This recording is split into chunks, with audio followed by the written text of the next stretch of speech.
Caitlin Clark, step back. Look at Aaliyah Boston's reaction. She walked into media day, cameras everywhere, microphones in her face. And Caitlin Clark, year 3, returning from one of the worst injury seasons in recent WNBA history, opened her mouth and said this. I think mostly on dead balls, like I'm the best. I think I'm the best transition player in the league. That's where I thrive. Everybody knows that's my game. So, you know, getting the ball off of rebound or in transition.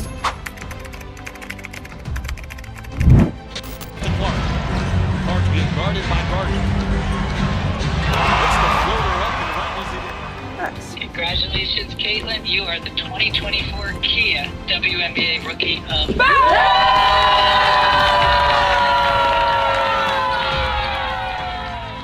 To understand why this claim is so explosive, we need to go back. Because this is not the Caitlin Clark who struggled in year 1. Three-time Big Ten Player of the Year! Three-time Nancy Lieberman Award recipient! This is not the rookie who got fouled every 30 seconds and couldn't get a call. In 2024, her rookie season, she averaged 19.6 points and 8.6 assists. She led the entire league in assists. As a rookie, she became the first rookie in WNBA history to record a triple-double. Making the offensive foul, Clark takes the 3 and drills it. Oh my! The history for you now. The first rookie triple-double in WNBA history, and then the first for this franchise. What does that mean to you, Caitlin? Yeah, I mean, I feel like we're playing good team basketball. Like, my teammates are finishing really well around the rim, and I want to find them. It would have been nice if I could have made a couple more threes. So they gave me some good looks, but... Then did it again in the same season. Then 2025 happened. Quad injuries. Groin injuries. Looks like she's in pain after that pass. Only 13 games. Fans forgot what she was capable of. Critics sharpened their knives. Caitlin Clark, who played in only 13 games this year, averaged 16 points and 8 assists, but she is not going to be there for the finish, so who will step up for the Fever? I think we have a lot to be proud of and a lot to celebrate. Yeah. I was just that young girl, so all you have to do is dream that you can be in moments like this. This different is it's the best players on the best stage and the highest stakes, man. And now here we are. 2026, Clark is back. Fully healthy. Team USA just ran through 5 international opponents in the FIBA qualifiers. The TISO MVP of the tournament is none other than Miss Caitlin Clark. It's undeniable the impact she's made on women's basketball, and here in Puerto Rico had quite the showing. Her debut with the senior team, the double-double with both points and assists. And in her senior debut, she wins TISO MVP at the FIBA Women's Basketball World Cup qualifying tournament here in Puerto Rico. And on the first day of Fever Media Day, she dropped a bomb. So the question is, was this confidence or arrogance? Caitlin Clark rising from the ashes. Mark the rejection. Oh, beautifully done. Touchdown, Fever. Wow. You bet from beyond the logo. And a little point afterward. Oh man, her work ethic is unmatched, and she was in here working day in, day out. And I think the timing of USA basketball and getting her on the court and playing and ramping her up for the season was perfect. But to see that work and her get healthy, you know, it really changes her game when she's out there and healthy. So Minnesota's going to have to avoid drought. So far, struggling here. From the logo, ladies and gentlemen. Here's what Clark supporters say, and honestly, the receipts are there. Nobody in the 35-year history of the WNBA ever put up what she did as a rookie in year 1. No player has her combination of pace, vision, and precision on the break. She doesn't just push the ball. She reads the defense before the rebound even hits her hands. Analysts compare her to Tyrese Halliburton.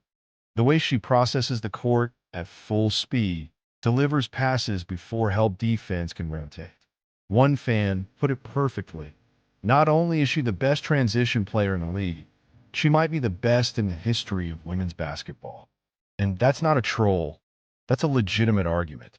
Rebound, Fagwille. Futility from 3 for the Sparks, 0 for 9. And Caitlin Clark says, "You gonna give me the lane? I'm gonna take it." The Fever didn't just build a roster. They built a system around her.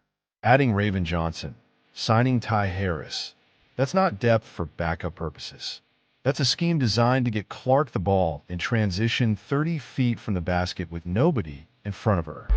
Clark working on Van Loo. Oh, Clark, pretty step back. Hits a 3. Now a quick thought on Caitlin Clark, who inspires many thoughts from many people, because everywhere I go, all my friends, all they want to talk about, believe it or not, is Caitlin Clark. But let's be real. Some critics have a point too. Alyssa Thomas? She ranked 12th in the entire league in fast break scoring percentage in 2024. Alyssa Thomas is a rare player when you look at... That's higher than Clark. Gabby Williams generated over 23% of her points in transition. Sabrina Ionescu? Don't even start. And here's the uncomfortable truth. Clark played 13 games last year. 13. You don't get to call yourself the best at anything with 13 games of data. Proud of our group. I thought we came in very motivated, very excited for this game. I thought our crowd was honestly incredible. They were really into the game.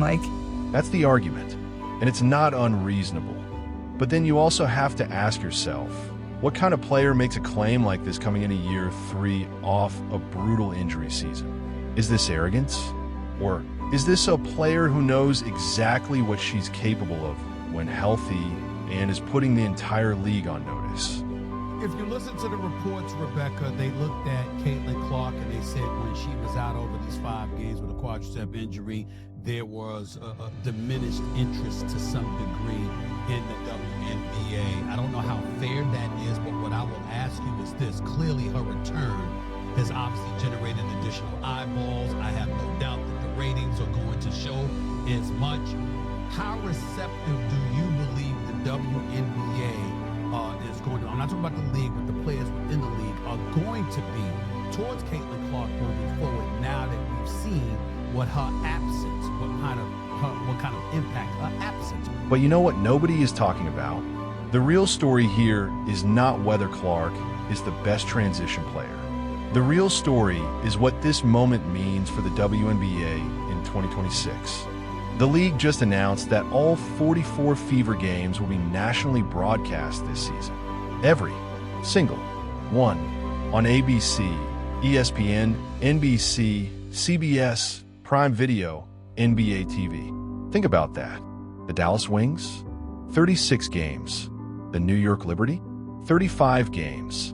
The Las Vegas Aces, 33 games.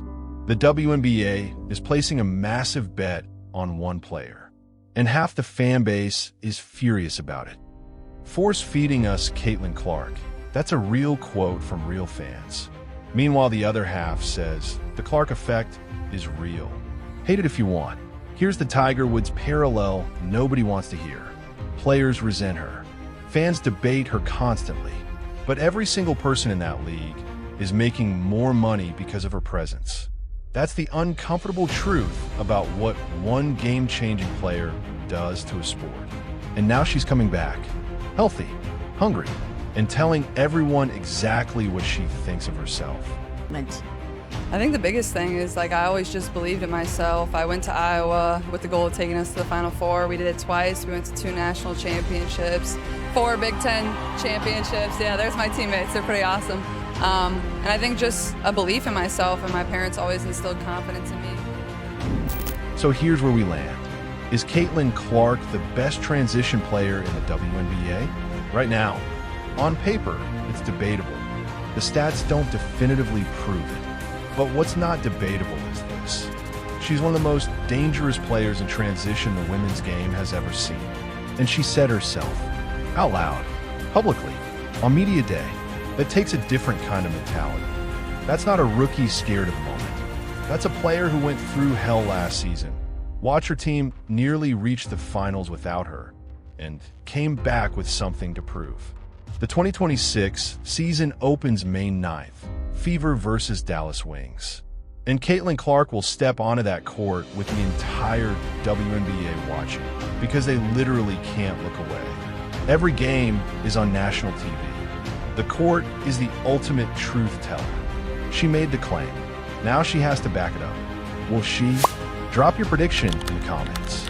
And if you haven't subscribed to WNBA Shorts yet, you're going to miss the most fascinating season women's basketball has ever seen.